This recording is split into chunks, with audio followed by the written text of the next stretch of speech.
We know there are many choices in internet radio, and the staff and host of LA Talk Live would like to thank you for choosing the internet's hottest destination for the most eclectic sound and invigorating talk. This is LA Talk Live. We are more than just talk.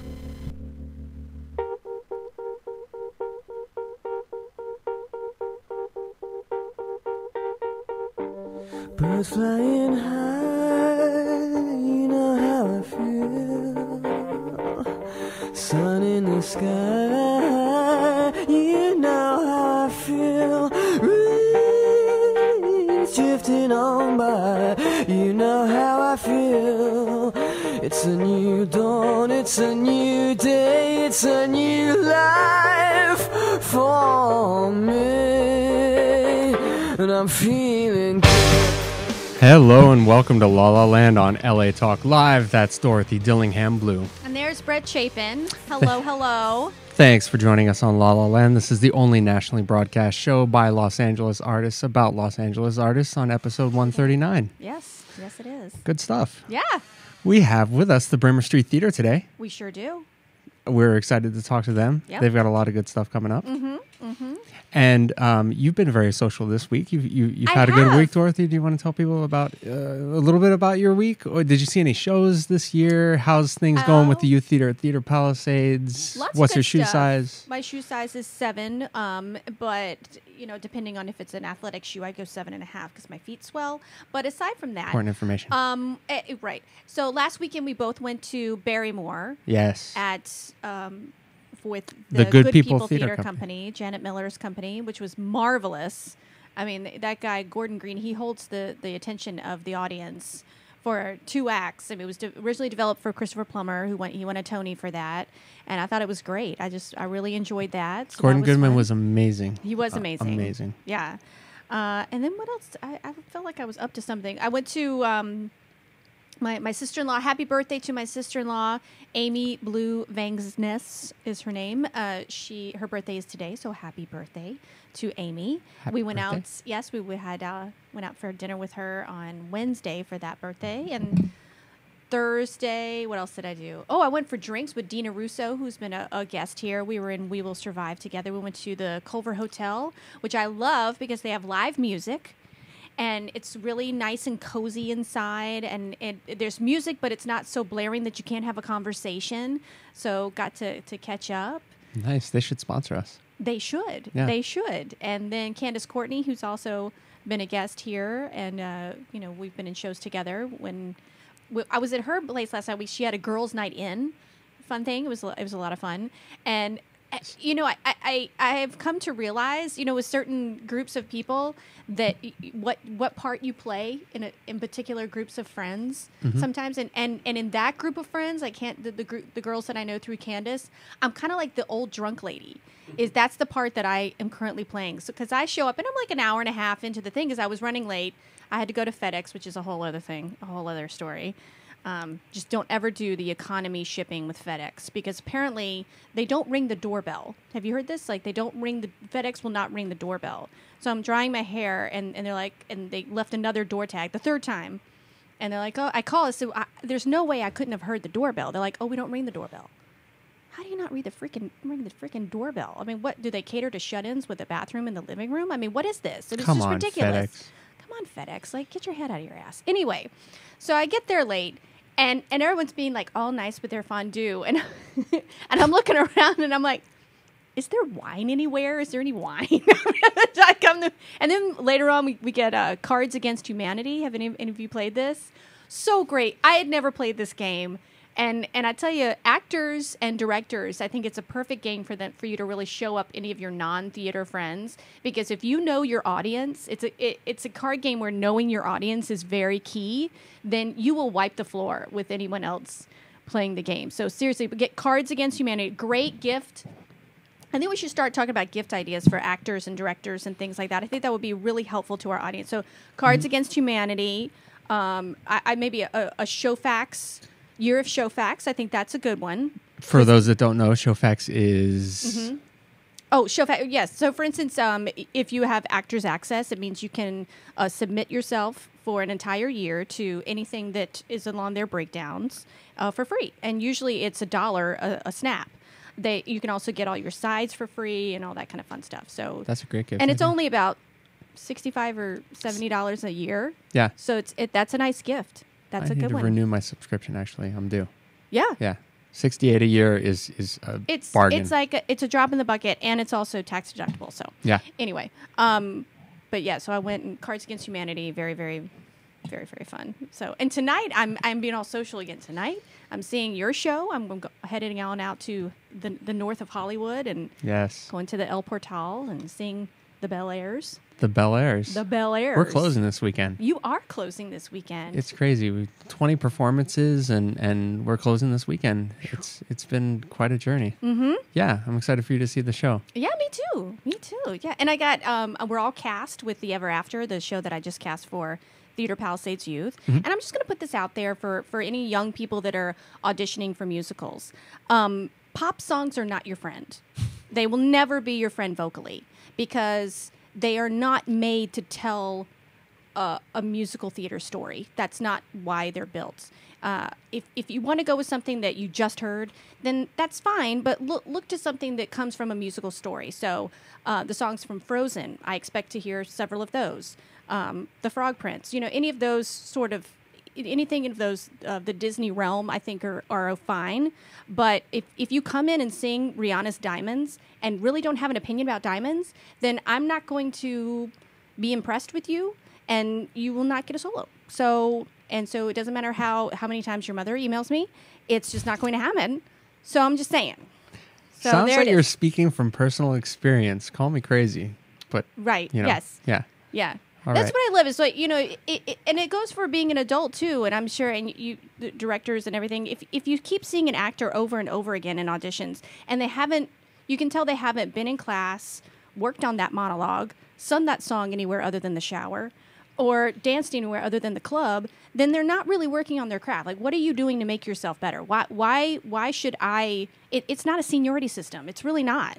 No. It's not.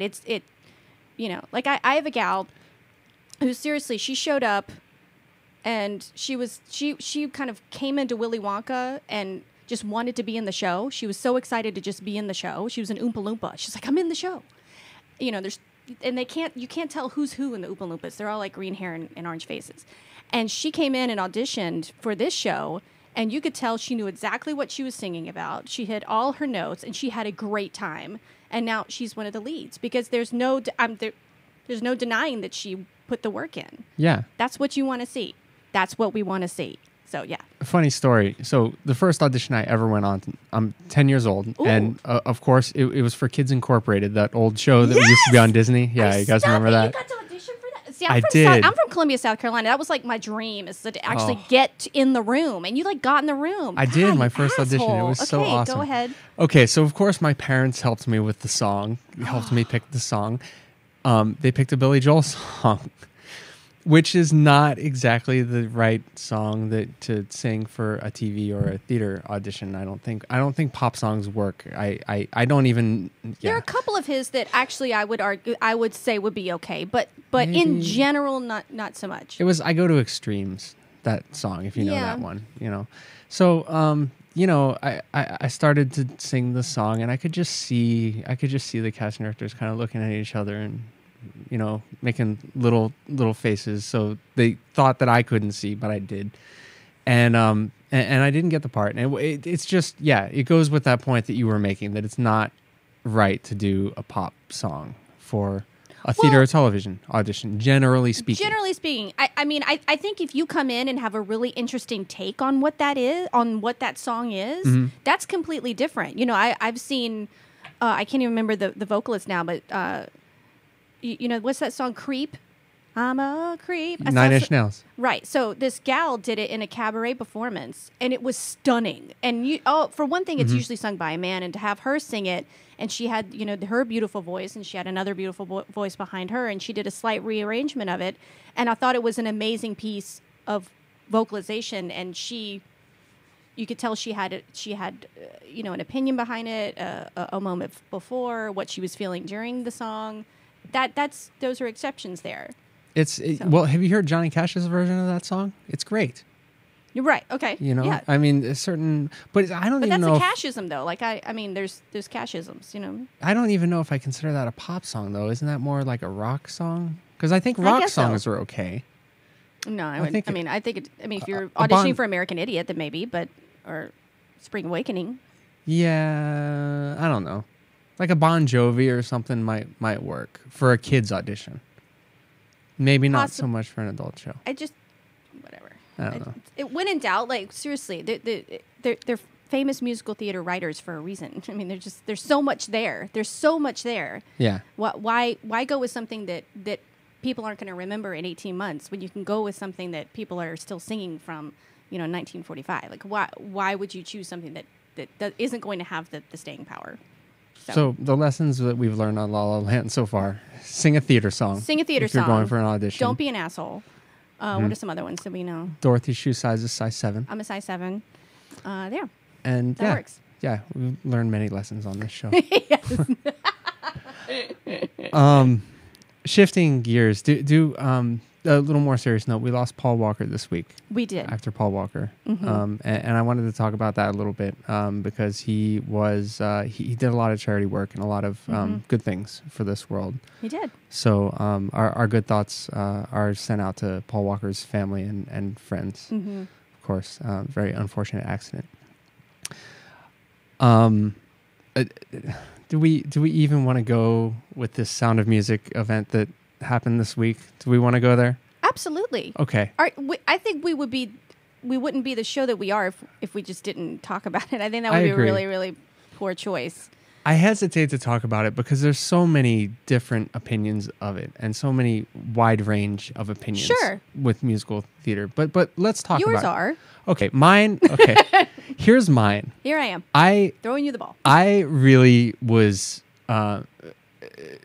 making fun of this a little bit on social media this week before it happened. And in the few days leading up to it, I started to kind of think about it and started to change my opinion a little bit. And I felt like it was going to be a really good idea because of the fact that it's exposing that show to a new audience that might not be familiar with it. Yes. Plus the fact that a national TV network is devoting 3 hours to musical theater is a victory in itself, I think. Yes. So I didn't see it because I had a show that night, but I did later on get to see the first 30 minutes or so of it. It's on NBC.com if you want to check it out. Her singing was stellar. Yes. Amazing, I agree. amazing voice. Little tough to put her in a duet with Audra McDonald because Audra McDonald is of course Audra McDonald. yes, exactly. There's no Surely comparison. Audra McDonald. Yeah, so a little unfair on the duet there, but Carrie Underwood did great vocally. Acting wise, it was a little rougher for her, but she's not an actress, so Right.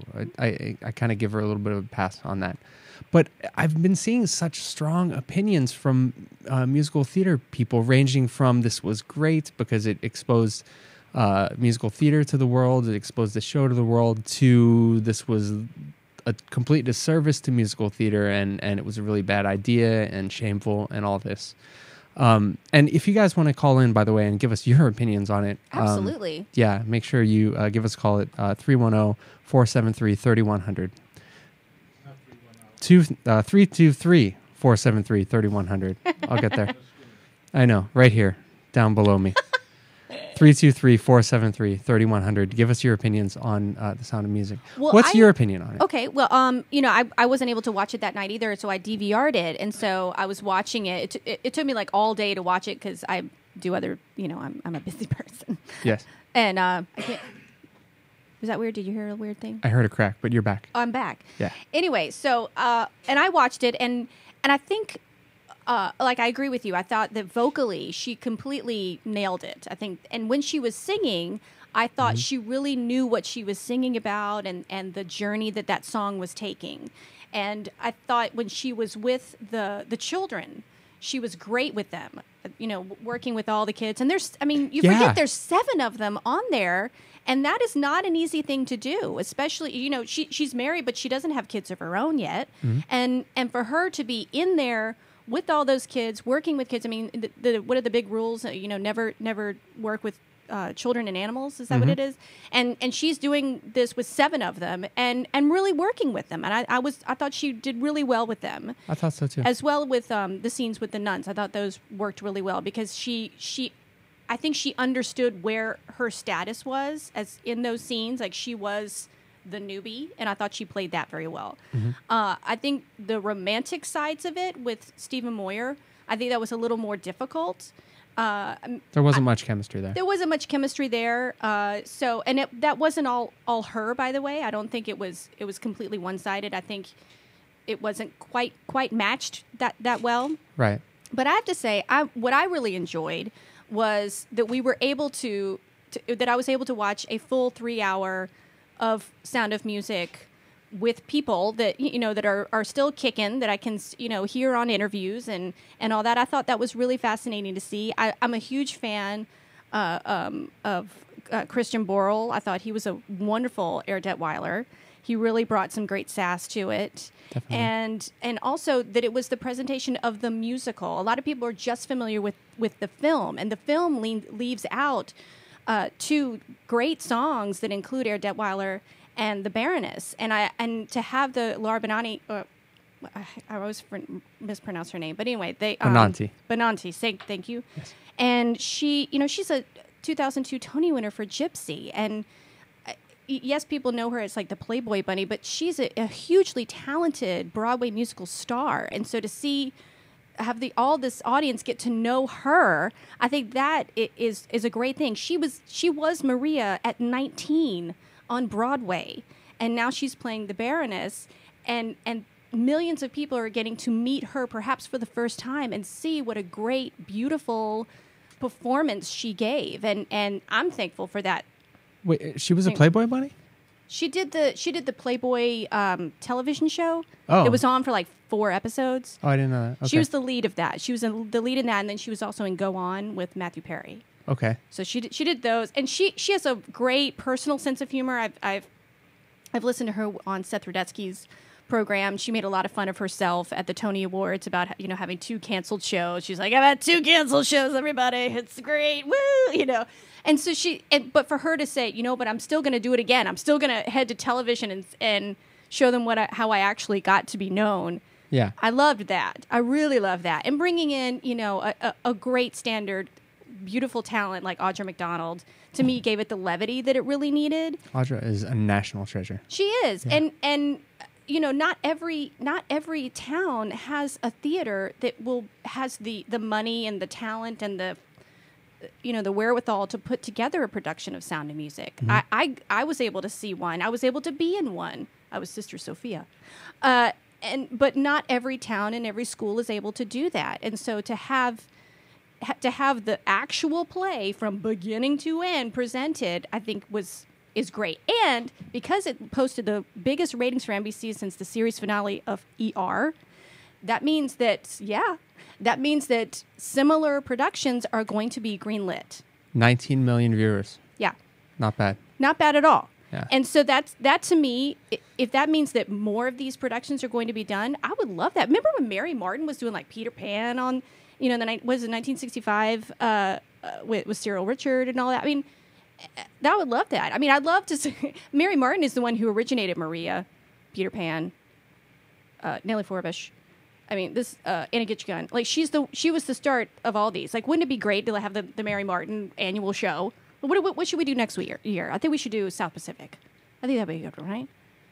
That would be great. But do you think that it gives a bad example? It gives people that aren't exposed to theater a bad example of the quality of theater?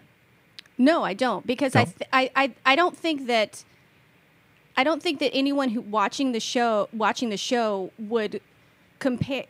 I don't think anyone would be that blind to the fact that she needed a little more help with her acting. And frankly, the blocking, I have to say, and I'm going to make enemies, I'm sure, don't cast me or whatever, that a lot of the blocking for her was really clunky. and it was kind of like No, a going- lot of people feel that way. I yeah, think. it was going for the weird camera angles, and it's like, you know, when you could tell when she was there and she was like in a moment, like keep her there, like do your actors a favor. That's your job as a director. Yeah. Work with who you have cast, and if you are asking them to jump around and jump through hoops to get through your camera angles, then you're not helping them at all. Right. Help them with that emotional journey, and if you're not able to do that, then you should have cast somebody else, and that's on you. That's not on her. Right. So. Okay, do you think that it would have benefited from having a live audience? A lot of people felt like it should have had a live audience. Personally, I think that would have been nice because there's the audience involvement is very, very important in musical theater. It is important. However, I understand why they didn't do it on a producing angle, because you cannot predict such things as length of laughter and applause. There's no way to predict that. And, you know, you can't edit it later as far as cutting off the applause. So I understand why they didn't do that. And I can't Couldn't they have imagine. just held for applause. I mean, But how long do you hold? people aren't going to go on for 20 minutes. You don't know that. It's live. You don't know. You literally don't know. You can have a little sign that says applause and then it shuts off like they do But then on is that live TV. But then is that honest applause if you're using the sign? No, but neither is honest applause on network comedies that do live tapings. But that's not the same thing. It's not a musical. It's different. Yeah, I don't know. I think the audience applause is or the audience participation is so important. I think it would have added a I good think it is important element. too. I understand why the choice was not made. It you know, on a pure trying to keep it under 3 hours kind of thing. Nah, I No. guess. Overall, I thought it was a good idea, and I wish that it was done more often. And musical theater people are always harsh. They're going to be harsh no matter what quality of production that you do. But I hope to see better examples of musical theater on network television. And you know what was great is I'm still friends with many friends from high school that we were in Sound of Music together, and a lot of us were posting like, "Oh my gosh, do you remember when because it was so true to the actual musical, we were able to say, "Oh my gosh, do you remember when my wimple was like totally giving me hard times, you know, and I was wearing my nun outfit, you know, or my habit was doing this, and do you remember when, you know, so and so kept saying, you know, will you fix my bow, Frau Schmidt instead of Frau Schmidt?" I mean, there's all that going on, and that to me is part of the experience, because everyone has not everyone, but so many people have either seen or been in Sound of Music. Right. And to have a time where you can be like, "Oh my gosh, do you remember that time and reminisce?" I mean, when else this is such a unique instance. So that's what it meant to me. Yeah. I don't know. I like this conversation. And I want to get to Bremer Street Theater too, Right, but yes. I also want to. And the design. I mean, Oh, I thought amazing. the flow, like Yeah. the way they went from in and out, I was really impressed, because I'm going, how are they going to get to the Abbey? You know, and Right. or the music festival. I loved that. I love that. Set design was great, and the costumes were great. Yes. Hair, makeup, all that stuff. Great, especially for the Yeah. children. I thought that was really good. I loved their curtains outfit. That was my favorite one. Yeah. Their curtains were hilarious. I can't wait to see past the first 30 minutes. Oh, yeah. And what was check out the rest of this. Liesl? What is Liesl's? Oh, she was fantastic. Yes. Yes. And by the way, if you notice, pretty much all those kids clearly had dance training, and I think that is extremely important. That if you're looking to, you know, be a star or whatever, would you please learn to box step? I mean, like, go learn from someone, learn to dance, learn the discipline that dance requires. Dancers do what they're told. No one wants to deal with, but I would really like, no. They had 15 days to put this together. No one wants to say, well, maybe I want to do this. No, don't skip hop. Just do the damn box step. So. And congratulations to Joe West, too, who played Joe Kurt. West. Yes, he was Kurt. He was Oliver in the Kentwood Players production of Oliver. So. And he was in the production of Sleepless in Seattle, the world premiere at Pasadena Playhouse, who we're having here next week. Great. And I think he's working on it on Broadway now. Mm-hmm. Doing great. Little kid. Yes. He's going to be a He's star. not little anymore. He's like 12 looked now. pretty tall. Yeah, he did a great job. I want to read an opinion from T.J. Dawson, who is an Ovation Award-winning director here in Los Angeles. He had a Okay. very strong opinion about it, and I think he made some good points. Okay. But it's going to take me a minute to pull that up, so we'll do that after commercial, right before we Sounds good. talk to Bremer Street I have one Theater. from Michael Casera that I pulled up. Okay, you want to read that one? Not yet. But yeah, Okay. We'll do it. We'll do the dueling. We'll do our A duel. Yes. And I have to get my glasses out. Do it. All right, so we'll take a break. We'll take a break. We'll do our dueling readings. Yeah. And then we'll talk with Burma Street Theater. David Jetty and Jenny Bird are here to talk with us about everything that Burma Street Theater is doing. I'm excited. They're a relatively new theater here in Los Angeles, creating some amazing buzz. The reason we love Burma Street Theater is because they've come from, in a span of maybe a couple of years, from an unknown theater company to just being all the buzz here in Los Angeles. Everywhere I go, it's like Burma Street Theater's doing this, Burma Street. Frankly, I'm tired of hearing about it. Yeah. But you guys are doing great. But welcome anyway. Yes, welcome. And we'll be back to talk to them. If you have any questions for either one of them, David Jetty or Jenny Bird from Burma Street Theater, give us a call at 323-473-3100. 323-473-3100. You can find us on Facebook at facebook.com/LaLaLandTalk, Twitter, twitter.com/LaLaLandTalk. You can send us an email at lalalandtalk@gmail.com, and we'll be back on La La Land Talk with Brett and Dorothy on LA Talk Live.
This is Brett Chapin. And this is Dorothy Dillingham Blue, inviting you to join us every Saturday at noon Pacific Standard Time for our show, La La Land Talk. Join us as we talk with some of the top talent in LA. Artists' untold stories, your phone calls, and live on-location broadcasts have made La La Land one of the best sources in LA for everything entertainment. So don't forget to tune in to La La Land Talk. Exclusively on latalklive.com. You can also catch us on iTunes Radio R&B, Live 365, Radio Flag, and now Stitcher Radio. Or watch and listen directly at latalklive.com. Saturdays at noon Pacific Time. Find us on Facebook at facebook.com/LaLaLandTalk, Twitter, twitter.com/LaLaLandTalk. Reality radio handcrafted for your listening pleasure. This is LA Talk Live. And we are more than just talk. I think we've got a Shakespeare monologue or two we could do. Yeah. Jazz hands. Kickball change. Good That's stuff. what I'm saying. Mm-hmm. I'll do some Pippin. Ooh, yeah. Some miming. I'm in a box. I'm in a box. I'm in a box. My clothes ain't on.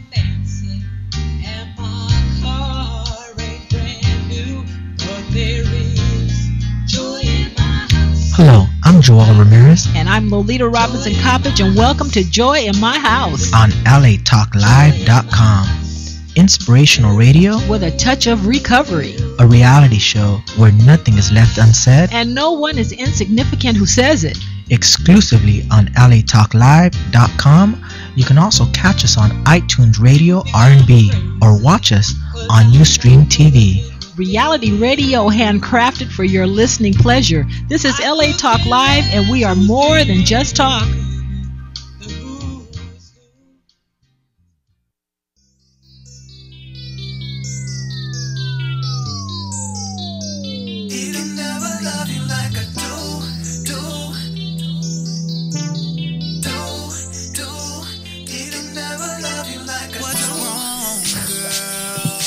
Welcome back to La La Land on LA Talk Live. That's Dorothy Dillingham Blue. I'm Brett Chapin. And we are here with Jenny Bird and David Jetty of Brimmer Street Theater. Hi, guys. Welcome, welcome. Thanks for joining. We're going to just finish up with our little thing here about the sound of music, and then get right to talking with you about everything that Brimmer Street Theater is doing. Yes. Dorothy had some words from Michael Casera, and I had some from TJ Dawson. We feel like they both gave really good opinions about the Sound of Music live on NBC this week. Yes. And we wanted to read them. Okay. Do you want to go first? Sure. Okay. Sure. At the end of the day, I'm grateful that the Sound of Music exists. I'm grateful that this TV broadcast was initiated and seen to fruition. I'm grateful that Craig Zidane, Zidane, Neil Marin, Bob Greenblatt, and others remain forward-thinking risk-takers and visionaries.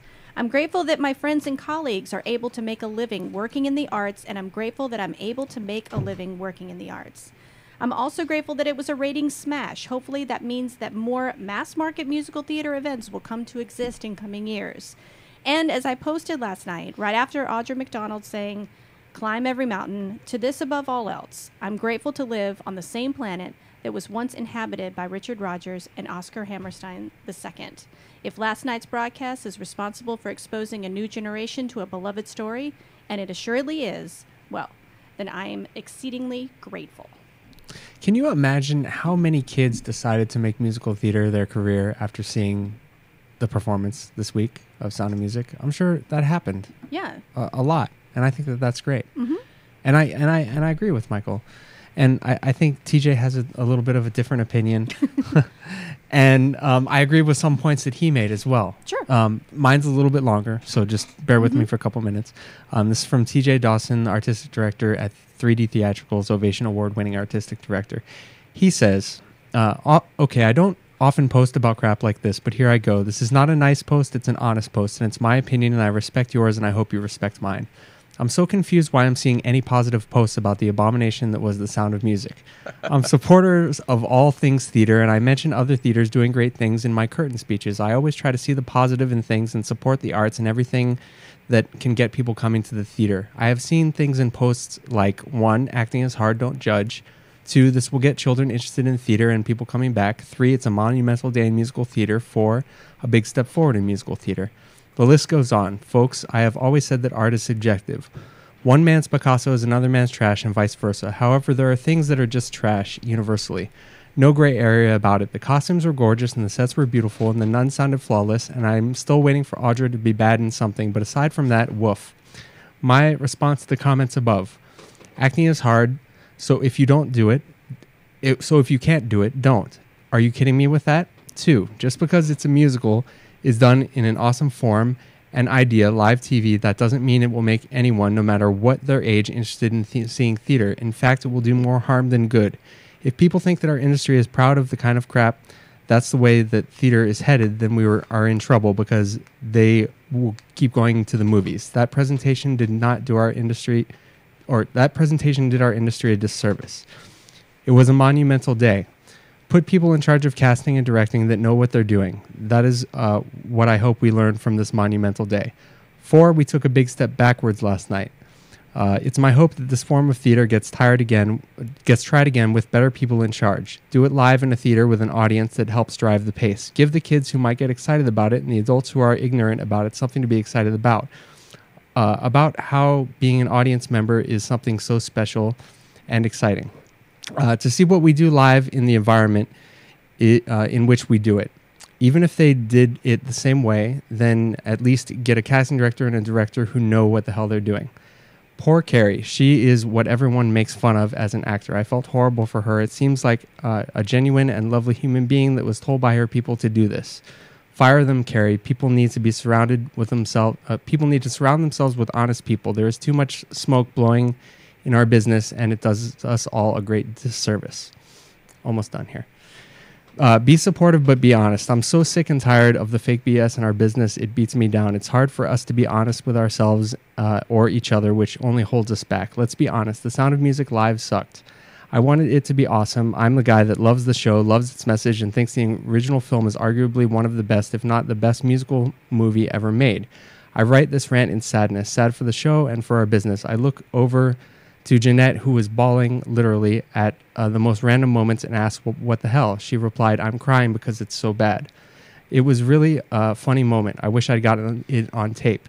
To end on a positive note, I'm thrilled for the exposure that some of the Broadway vets got and for booking such an incredible gig. I also hope that there's more opportunity created like this in the future with amazing teams behind them.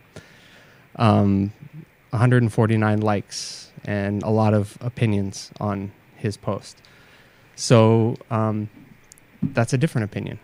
I don't know. It's just interesting how this wide range with musical theater people goes from the Michael Cassera opinion to the TJ Dawson opinion and everywhere in between. So call in and give us your thoughts. 323-473-3100. What do you think, Dorothy? You're speechless. I just, it reads like someone who wrote it the minute the credits started to roll, and if anyone who's been in a play who thinks that somehow the critic kind of wrote the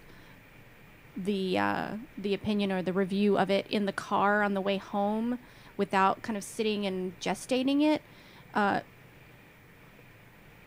don't know. It feels like he didn't sit on it at all.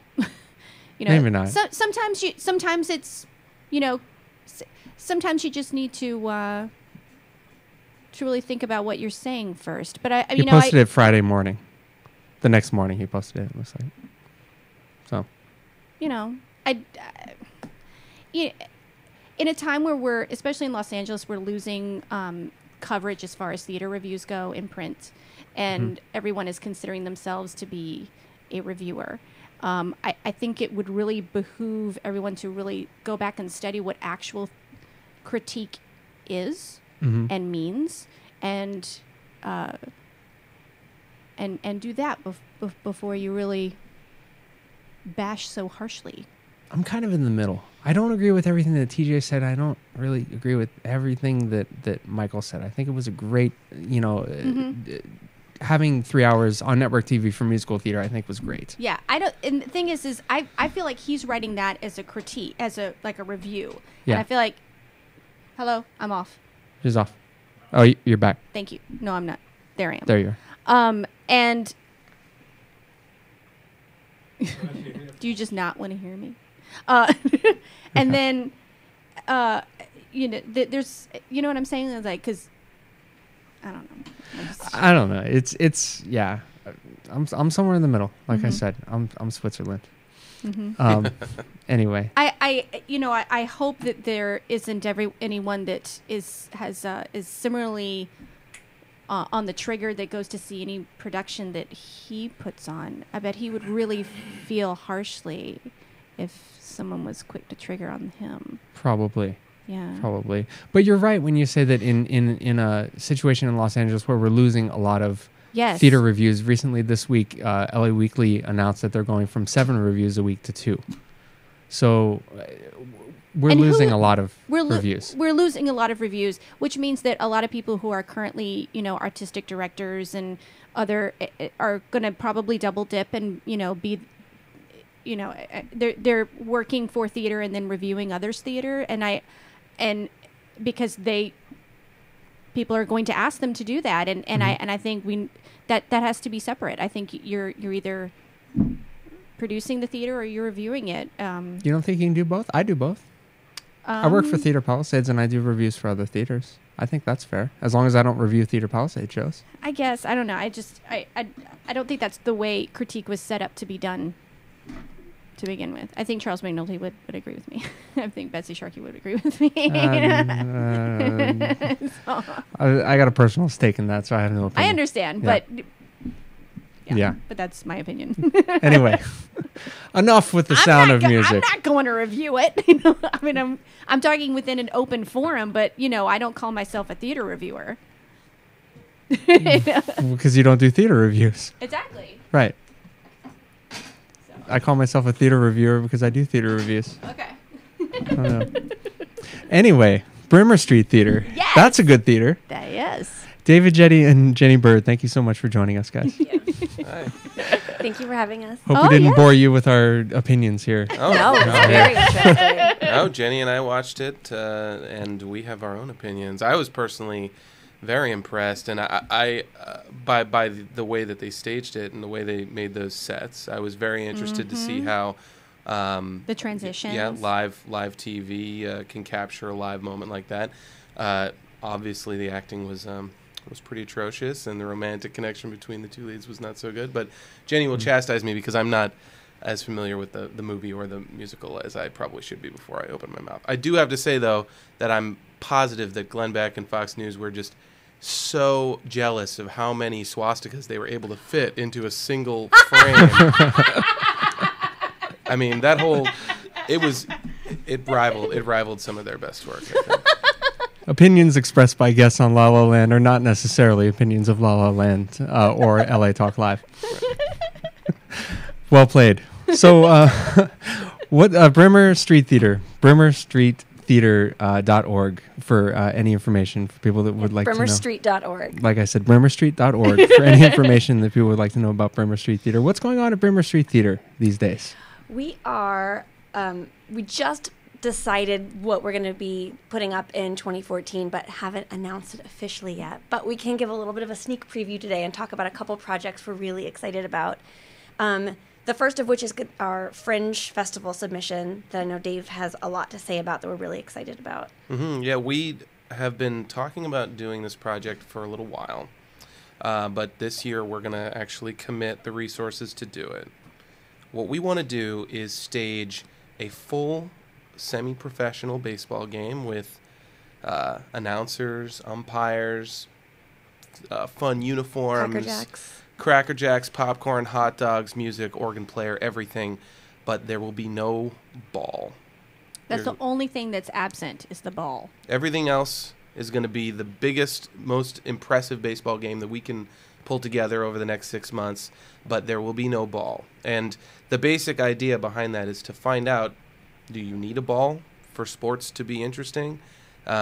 Is it really the characters that you're rooting for, the storylines of the season? The score. I mean... The sweet plays. All the sweet plays that happen, which look more or less the same, even if there is no ball. Now, obviously, devotees of sports will say, well, of course you need the ball. That's the random element. But we're theater people. I mean, I played baseball as a kid. I like to play for fun. But in my opinion, most people, when you go to a ball game, you can hardly see the ball. I mean, I don't know if you've ever seen a live hockey game. I mean, the puck's very difficult to see. And baseball, unless you have real good seats, and if it's a night game, you can see a little better. But most of the time, you're looking at the players, you're looking at the people around you to see what's going on and to know how to react. So we think that we can put on a really fantastic baseball game without a ball.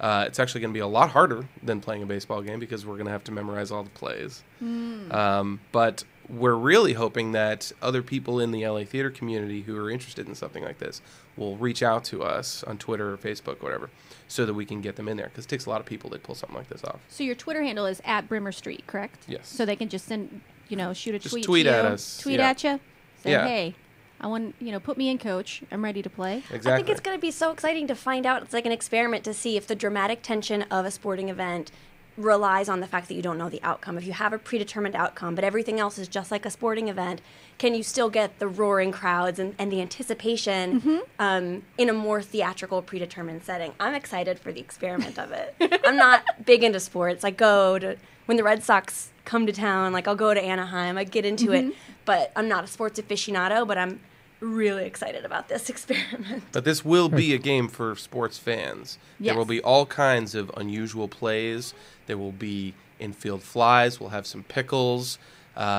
This will be orchestrated by people who know baseball. I mean, What's a pickle? A pickle is when the like the runner takes off, the pitcher throws it to first base, and the guy's caught between two bases, and they have to throw it back and forth, and they cycle out the runners. Have you ever seen like a guy caught between two? Yeah, Oh my it's gosh. when you're caught Okay, yeah. in a pickle.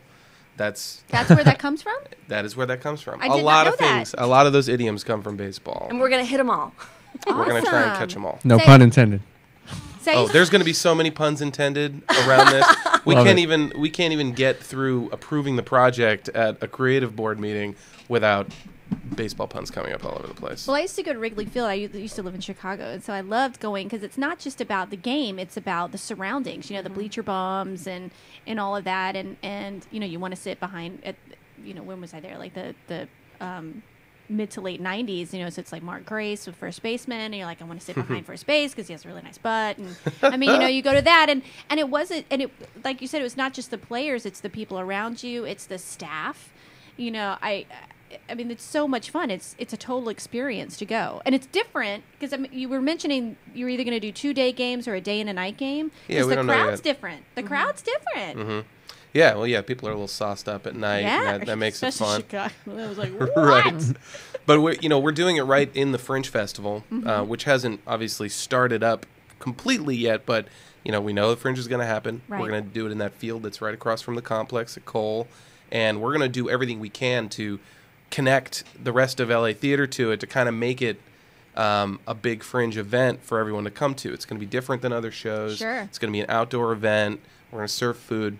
We'll be sponsored hopefully by other Fringe projects. There's a lot of advertising opportunities within baseball. That's part of why it Huge. makes money. So we're going to be able to put a lot of promotion out for other Fringe events. Hopefully we can get people to just come down and hang out, and we can create that atmosphere so that you can have the experience. And then you can watch us all to see how many mistakes we make trying to replicate the baseball game. What a cool idea. For all the theater people who had to choose between theater and sports in high school and might want to try their baseball legs, definitely do tweet at Brimmer Street, because we need to put together 2 teams of people who don't look ridiculous carrying a ball, which a lot of theater people do. I know people on field will know how to play baseball, and they will look like they are playing baseball. That's really cool. I feel like you guys are going to steal a lot of the audience from the other theaters because they'll see your signs and they'll see the stuff across the street. That's kinda the People idea, walking right?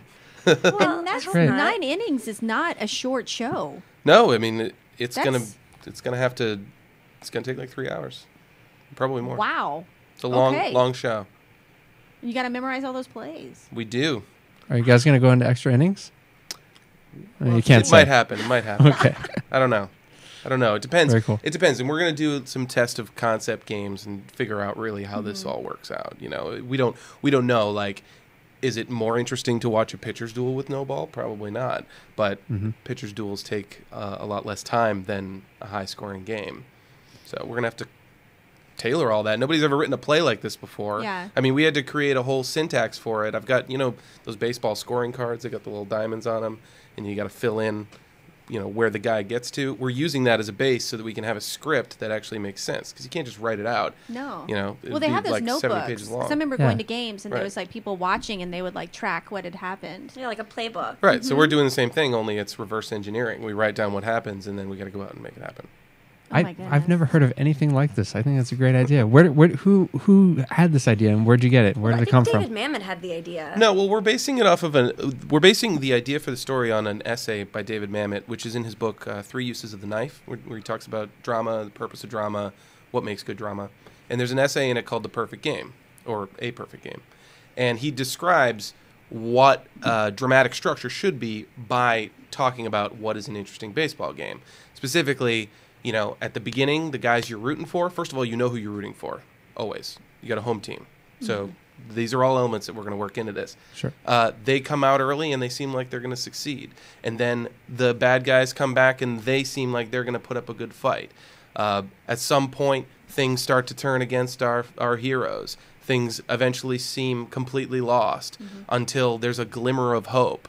And that glimmer of hope turns things around. You think you're going to get everything that you want. The hero's going to prevail. And then something awful happens, and it seems like your hopes are dashed. Your star player is injured and has to leave at the critical moment. But then that unexpected, hero, that dirtbag on the bench gets up and pinch hits and hits a home run and wins the game, and everybody is someone just brought it from happy. the farm team. And Exactly. All that. Yeah. And he describes that as the way that plays should be laid out. But we're going to lay out a baseball game, which is a play, in that same fashion. So we got our title from him.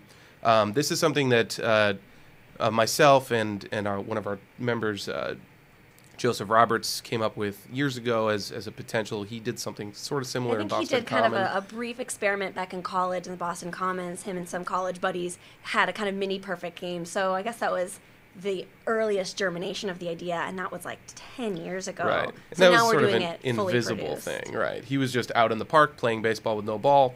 See who notices that there's not actually a ball. But for us, we really want to create an audience experience, something immersive, and get a conversation started around it.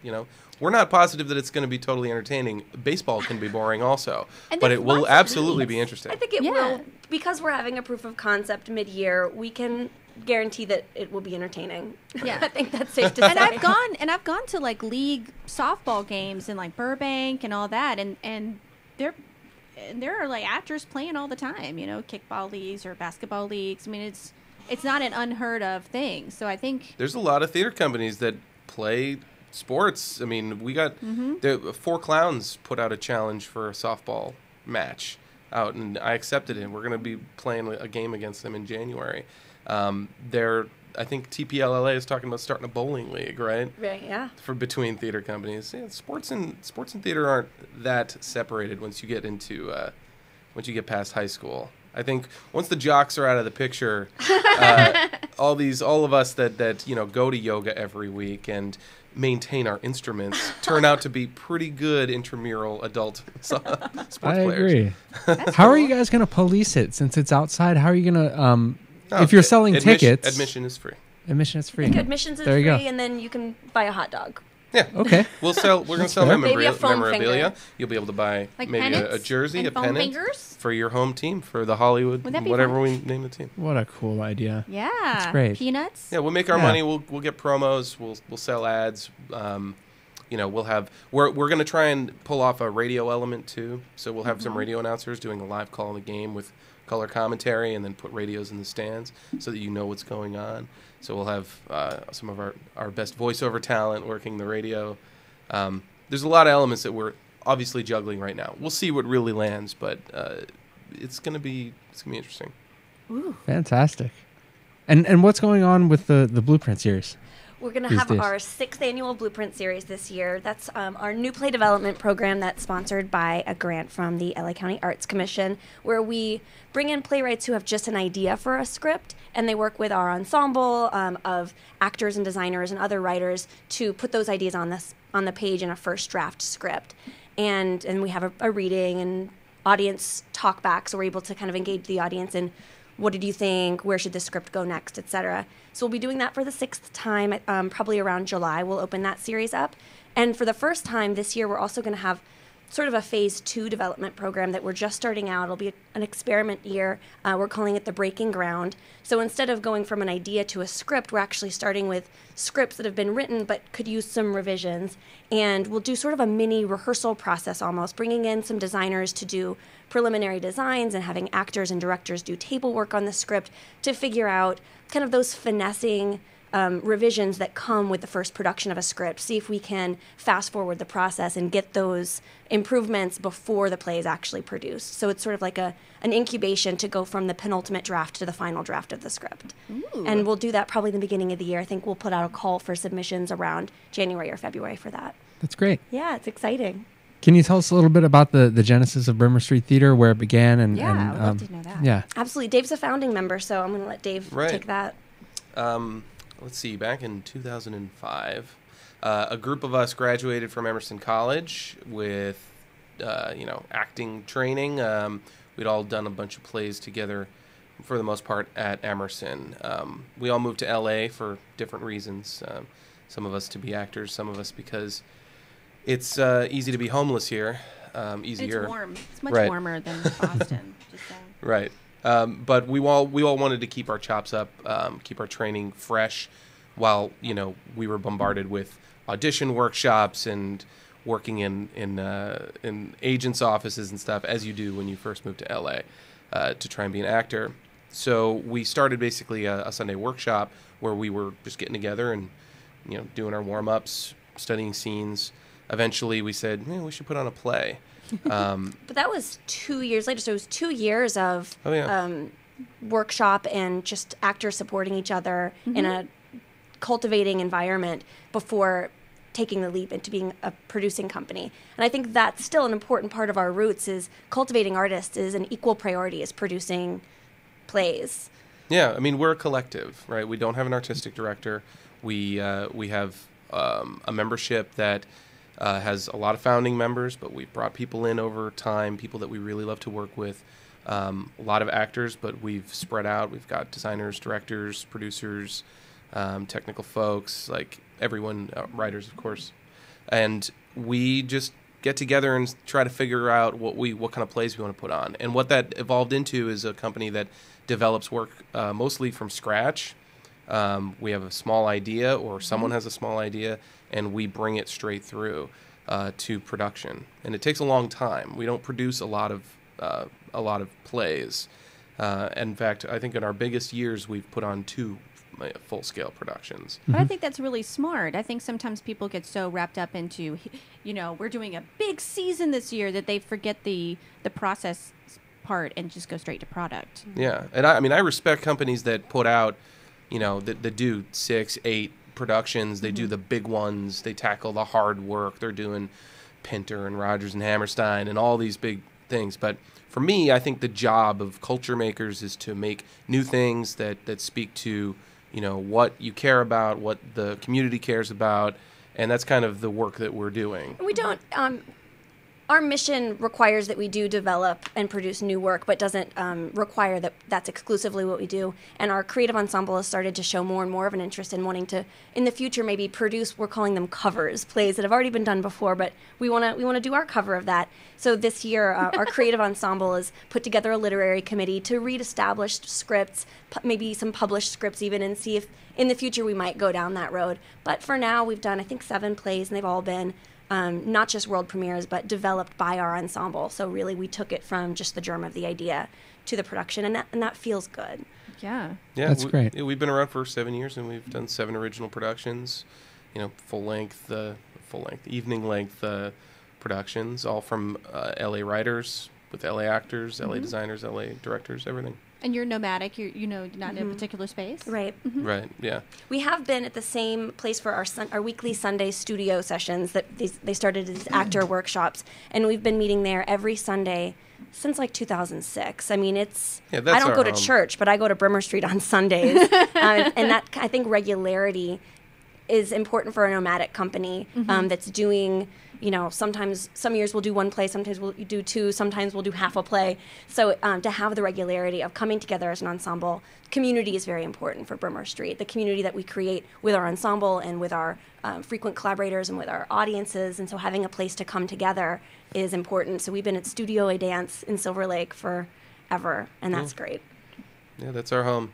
It's useful too, because different shows need different venues. Yeah. If you've got a big venue, you got to do big shows. You got to sell a lot of tickets. If you got a small venue, you're restricted in what you can pull off. If your electrics don't handle it, you got to bring in dimmers or what. We go to where we think the show fits. Like, we're going to do the show at a baseball field. Right. Well, we've had Chalk Rep on, and they do site-specific works. And so I think there's something really exciting about people finding these alternative performance venues. Yeah. It's really fun. Oh, and also if you run a space, you become a landlord. You do. So you have to. You do. Then your managing director spending all their time trying to find yoga classes to book a space, trying to work with the sewer company and stuff. Like, Rather than actually doing the work. right. And I And mean, having a presenting capital the shows. investment in real estate also, I think, makes it a little more challenging to take risks. To say, Yeah. hey, we're going to do a baseball game this year, and how do you How do you battle tell that? the How do board you of directors? They're like, meh. yeah, when you know you have to make rent on the space, how can you take a bold risk? And I know people are doing it, but I'm grateful at this point in our company's lifespan that we don't have to, that we can take risks, and if we fail, that's okay. and we spend money on artists. You know, we pay people. This year, we're paying more people than ever. Every year, we pay more and more to develop work. So it's not tied to ticket sales. We pay people straight up for the talent they're putting into these works, writers, actors, everyone. And this is for stuff that may not ever even see a stage. But we think that if you invest in artists, you give them a place to work, to take risks, to work together and meet new people, try new skills, then they're going to create more rich, character-filled works. I would Did agree you with that. use a 99-seat contract or 99-seat Usually, yeah. plan? Yes, Yeah, we're I'm not- not sure if we'll be able to use the plan for the perfect game, but Right. typically we do. We are under the plan. Very cool. That one may not technically be a theater production. Yeah, we'll have to find out. I need to call up Michael Van Duzer and figure that Right. one out. Theater/sports/ Event. whatever Well, event. it's an event. Yeah. Yeah. It's kind of a ballet, actually. It's like a company picnic. It's kind of a ballet with like an invisible theater component directly adjacent. Oh yeah, no, I'm gonna be diving on the ground and stuff like that. It's gonna be physically demanding and possibly there could be injuries. There could be. They're really good. There could be. All right. Have a workers' comp plan It's a good idea. just in case. Yeah, we should insure it. We have an accident Yeah. insurance policy. Your liability Try explaining that insurance. on the insurance application. I wanted to talk with both of you a little bit about the state of LA theater. Jenny, you've done a panel for LA Stage Alliance talking about professionalism in theater, and David, you've been involved with Brimmer Street since the beginning. Where do you think the theater is headed? What direction do you think it's headed right now in Los Angeles? You know, actually, my challenge the last few weeks has been to try and not think about that, because I'm on the Leadership Council for the Producers League of Los Angeles Intimate, and one of our efforts in the coming year is going to be to basically launch a research project to assess where is Los Angeles theater right now in order to develop an informed vision of where should Los Angeles theater go and how can we as a Producers League move it in that direction. So I've been trying to empty my preconceived notions, because we're going to be launching this research study to try and get data-driven results to really know what's happening with LA theater, who's going, who's participating, how are they participating, and design a vision for the future based on those facts, because I think everybody has an assumption of what's going on, and I'm really interested in finding out what's the difference and what's the congruency between our assumptions and what's actually happening. Okay. So I've been trying to dump my mind of that, but that doesn't mean So I won't pleading answer the your fifth. question. We're putting you on the spot. She's being diplomatic. I have plenty of assumptions that I'm willing to talk about on air. Absolutely. Go ahead. I mean, I'm really interested in what theater can do that other mediums can't, and there are a lot of things that they can do that other, obviously, mass medias like the internet or television, movies, none of them can touch the live experience. The fact that you're in a room with other people, sharing the air, sharing the in the moment exchange of energy and ideas and laughter and sadness, all that stuff. And I think that LA has lots of companies that are experimenting with not necessarily new types of theater, but definitely new settings for theater. People that are really taking advantage of the intimate venues that we have in LA. There's so many small theaters, spaces. It's part of why we have a 99-seat contract. Well, we have so many intimate theaters because we have a 99-seat contract. Always one follow the other. I think that's the causal relationship. Is Okay. that the 99-seat plan opened up the door for, hey, I can do anything as long as I only put 99 seats in here. Yeah, no, it's true. I mean, and those would otherwise be, I guess, Gaps and Starbucks if they weren't theaters. And they are slowly becoming Gaps and Starbucks, especially down like Theater Row. Hollywood. Right. But the companies that really take advantage of that intimate space and cultivate boutique audiences, I think they're going to produce a lot of really interesting work. some of my favorites. Rogue Machine is fantastic, right? They do lots of great productions.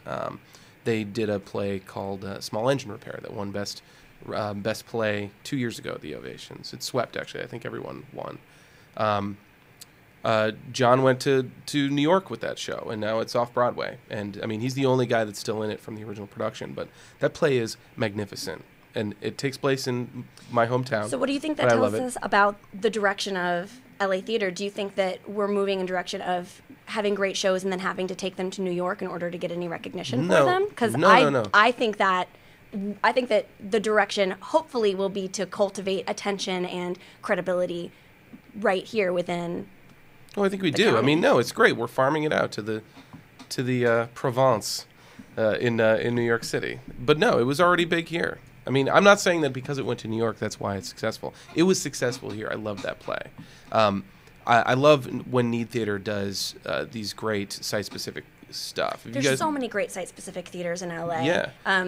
Unbound Productions and their annual, I think they do horror stories at the Mausoleum in Pasadena. Really cool. Chalk Wrap we were just talking about. Mm-hmm. There's a lot of really cool stuff happening at so many different levels. The landscape is so diverse. There's there's the 99-seat plan, and I think that's what our ecosystem is probably most characterized by, but there's so many great, thriving mid-sized theaters as well, and we've got some big guys also in the mix, and I think having all of those different kinds of theaters, those different really disciplines of the discipline working together and having artists who flow freely between them, I think gives us such a rich and unique quality. It's such a complex flavor to Los Angeles theater.